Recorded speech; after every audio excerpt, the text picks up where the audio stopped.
Good morning students, लक्ष्य में आप सभी का स्वागत है। आज हम लोग अप्लाइड फिजिक्स 2 में यूनिट नंबर 5 में इलेक्ट्रोमैग्नेटिज्म एक चैप्टर है, इसके कुछ इम्पॉर्टेंट क्वेश्चन को देखेंगे जो कि आपके एग्ज़ाम में आने की पूरी संभावना है। तो इसमें देखिए, मैंने कुल मिलाकर 6 क्वेश्चंस आपके सामने लिख रखे हैं। 6 क्वेश्चंस को अगर आप अच्छे से स्टडी कर लेते हैं तो लगभग अच्छे से तैयारी हो जाएगी। लेकिन मैं फिर हर वीडियो में एक बात बोल देता हूँ कि इसके अलावे भी आपको क्वेश्चन पढ़ लेना चाहिए, लेकिन मैं अपने एक्सपीरियंस के आधार पे 6 क्वेश्चन को सेलेक्ट किया हूँ। उम्मीद है इसी में से क्वेश्चंस रहेंगे। चलते क्वेश्चन पे आते हैं। पहला जो क्वेश्चन है हमारे पास, what are the magnetic line of forces, right its important properties. Magnetic line of forces क्या होता है, मैग्नेटिक लाइन ऑफ फोर्सेस क्या होता है और इसके गुणों को लिखें। पढ़ाया गया होगा magnetic line of forces, north pole south pole, उसमें से एक इमेजिनरी लाइंस निकलता है नॉर्थ टू साउथ, उसका क्या खास गुण है, उसके बारे में पूरा यहाँ पर स्टडी करना है। यानी पूरा स्टडी करना मतलब पूरे एग्जाम में उसी को लिखना है, ठीक है। इसके बहुत सारे प्रॉपर्टीज़ लिखाए गए होंगे कि परपेंडिकुलर निकलता है, एक दूसरे को कभी टच नहीं करता है, ठीक है, नॉर्थ से साउथ लूप बनाते हुए चलता है, ठीक है। बाकी इसकी कॉपी में आप जाइए, नोट्स में सब मिलेगा। दूसरा क्वेश्चन है, what are the paramagnetic, diamagnetic and ferromagnetic material, discuss its important properties. तो आपको बताऊं, पैरामैग्नेटिक, डायामैग्नेटिक और फेरोमैग्नेटिक जो है ये क्वेश्चन एग्जाम में बहुत इंपॉर्टेंट है। यानी ये सबसे मोस्ट इंपॉर्टेंट क्वेश्चन में से है। क्या ये इंपॉर्टेंट है? तो मेरे अनुसार से इंपॉर्टेंट है, बट मोस्ट इंपॉर्टेंट में नहीं आएगा, ठीक है। आप इसको पढ़ लें, दिमाग में सेट कर लें, बट इसको तो एकदम गेट बाय हर्ट कर लीजिए। पैरामैग्नेटिक, डायामैग्नेटिक और फेरोमैग्नेटिक तीनों के बीच में अंतर पूछ सकता है, इसी में अंतर आ जाएगा, या तीनों के प्रॉपर्टीज को, इंपॉर्टेंट प्रॉपर्टीज को बनाने के लिए पूछ सकता है, ठीक है। ध्यान रखेंगे, इंपॉर्टेंट प्रॉपर्टीज को या ठीक है, इन तीनों के बीच में अंतर भी पूछ सकता है, पैरामैग्नेटिक, डायामैग्नेटिक और फेरोमैग्नेटिक।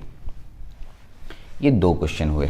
तीसरा, state and explain Faraday's law of electromagnetic induction, बहुत VBI क्वेश्चन है और इसमें ज़्यादा समय इसलिए नहीं लगेगा इस क्वेश्चन में, क्योंकि इस क्वेश्चन को आपने ट्रिपली यानी कि fundamental of electrical and electronics में भी आप इसको पढ़ चुके हैं, तो वहाँ पर आप एक बार याद कर चुके होंगे और अभी आप यहाँ पर फिर से इसको देख रहे हैं, तो आपको यहाँ पर ज़्यादा याद नहीं करना होगा। सेम जो FEEE था उसी का ये क्वेश्चन है, स्टेट एंड एक्सप्लेन। मतलब आपको सबसे पहले स्टेटमेंट भी लिखना है और एक्सप्लेनेशन भी करना है, ठीक है। State and explain Faraday law of electromagnetic induction. Next question हमारे पास चौथा क्वेश्चन है, explain the construction and working of moving coil galvanometer. देखिए, ये गैल्वेनोमीटर के बारे में हम लोग को पूरा पढ़ना होता है। बहुत सारे टाइप के गैल्वेनोमीटर होते हैं। जब आप तीसरे सेमेस्टर में जाइएगा, ठीक है, अभी दूसरे सेमेस्टर में है या पहले सेमेस्टर में है, पहले सेमेस्टर या दूसरे सेमेस्टर, जैसे ही आप तीसरे सेमेस्टर में जाते हैं आपको ब्रांच पेपर स्टार्ट होता है और उसमें एक पेपर आता है इलेक्ट्रिकल मेजरमेंट और इलेक्ट्रॉनिक्स के लिए इलेक्ट्रॉनिक्स मेजरमेंट। दोनों लोग मेजरमेंट पढ़ते हैं और इस मेजरमेंट में गैल्वेनोमीटर एक चैप्टर मिलता है। गैल्वेनोमीटर का डिटेल स्टडी होता है, कितने टाइप्स होते हैं, गैल्वेनोमीटर कैसे काम करता है, इसके मुख्य पार्ट्स कौन कौन से हैं, सभी के बारे में आप पढ़ते हैं। फिलहाल हम लोगों को इस चैप्टर में एक ही तरह के गैल्वेनोमीटर पढ़ने के लिए कहा है, उसका नाम है मूविंग कॉइल गैल्वेनोमीटर। इसका मतलब मेरा तीसरा नंबर क्वेश्चन भी बहुत इंपॉर्टेंट है। तीसरा नंबर क्वेश्चन भी बहुत बहुत बहुत इंपॉर्टेंट है, यानी कि मूविंग कॉइल गैल्वेनोमीटर का वर्किंग पूछ सकता है, ठीक। यानी कंस्ट्रक्शन बनाइए फोटो अच्छे से और उसके कैसे काम करता है उसके बारे में बताइए। फिर क्वेश्चन आएगा, how convert we convert, convert मैंने बदला, गैल्वेनोमीटर को आमीटर कैसे बनाइएगा या गैल्वेनोमीटर को वोल्टमीटर कैसे बनाइएगा। मेरे अनुसार से ठीक ठाक क्वेश्चन है, बट मेरे को लगता है कि हो सकता है क्वेश्चन न दे, लेकिन न दे ऐसा नहीं है, मैं तो कुछ जानता नहीं हूँ, लेकिन कम इम्पॉर्टेंट है इन सब लोगों से। ये 3 क्वेश्चन तो मोस्ट इम्पॉर्टेंट मैंने बता दिया, लेकिन ये थोड़ा कम इम्पॉर्टेंट है, लेकिन पढ़ना है क्योंकि मैंने बोर्ड में लिखा है तो इम्पॉर्टेंट ही है। Write short notes on Lenz law and Lorentz force. ठीक है, लोरेंज्ड फोर्स। लेंज लॉ क्या होता है और लोरेंज्ड फोर्स क्या होता है? लेंज लॉ, ठीक है, फैराडे ने जो नियम बताया था, क्या बताया था? इंड्यूस्ड ईएमएफ की value rate of change of flux के बारे में बताया था। Rate of change d phi by d t, अरे बताया ना, ऐसे E is equal to d phi by d t, यानी इंड्यूस्ड ईएमएफ है, इसको बोलते हैं इंड्यूस्ड ईएमएफ। जैसे ही इंड्यूस्ड ईएमएफ शब्द का बात आता है तो जब भी ईएमएफ होगा तो ईएमएफ का अपना डायरेक्शन होता है, पॉजिटिव नेगेटिव सेट होता है। तो एग्जैक्टली इसका डायरेक्शन क्या होगा? ये इंड्यूस्ड ईएमएफ है, तो इसके डायरेक्शन को डिफाइन करने के लिए लेंज साहब ने लेंज लॉ बनाया। तो आप पढ़े होंगे, लेंज लॉ को पूरा स्टेटमेंट कीजिए और उसके बारे में बताइए एक नोट्स के रूप में, या लोरेंज्ड फोर्स को भी इसी तरीके से नोट्स के रूप में आप बताइए। मेरे अनुसार से ये क्वेश्चंस में लेंज लॉ आने की पूरी संभावना है, ऐसे इसको आप VBI लगा ले। तो मैंने 6 क्वेश्चंस आपके सामने रखे। इन 6 क्वेश्चन में आपके पास 4 क्वेश्चन ज़्यादा इम्पोर्टेंट दिखा, 2 क्वेश्चन को मैंने बोला कि चलो ठीक ठाक इम्पोर्टेंट है, ठीक है, बहुत ज़्यादा प्रॉब्लम नहीं है, ठीक है।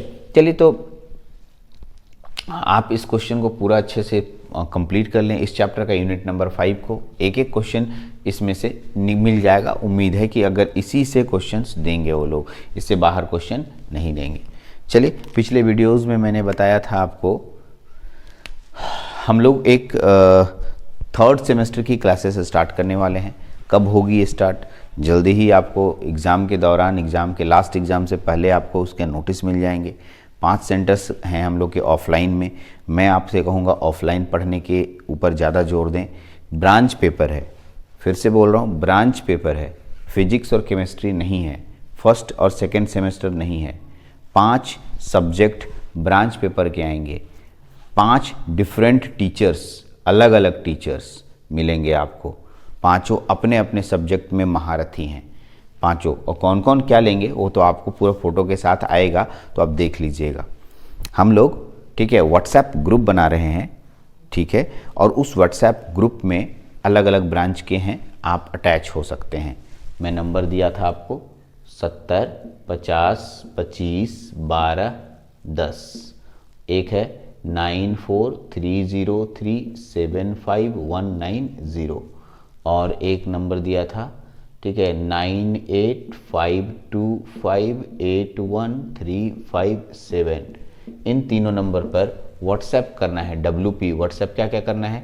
Name, branch, semester, mobile number, ठीक। ये चारों चीज़ें अगर आप एक्सप्लेन कर दे, लिख देते हैं, मेरे को भेज देते हैं इस नंबरों में से किसी एक नंबर पे, तो भैया जी आपको 3rd सेमेस्टर के आपके पर्टिकुलर ग्रुप में अटैच कर देंगे आपको, और फिर आप हमारी जो वीडियोस आएगी वो आप देख सकते हैं, ठीक है। तो इसी पे आइए और हम लोग अपने तरीके से बेस्ट देने की पूरी कोशिश करेंगे। 3rd सेमेस्टर ब्रांच पेपर है, और ब्रांच पेपर के लिए ही मैं जाना जाता हूँ खासकर, और ब्रांच पेपर में आपको किसी भी चीज़ की कमी नहीं होगी। चलिए, वो तो वक्त बताएगा, समय बताएगा, और हम लोग इस क्वेश्चन पे फोकस कर लें। हमारे अनुसार से इलेक्ट्रोमैग्नेटिज्म में यही आपका इम्पॉर्टेंट क्वेश्चंस होगा। चलिए, इतना ही रखते हैं। नेक्स्ट और जो यूनिट्स होंगे उसके भी हम लोग इम्पॉर्टेंट क्वेश्चन देखते हैं।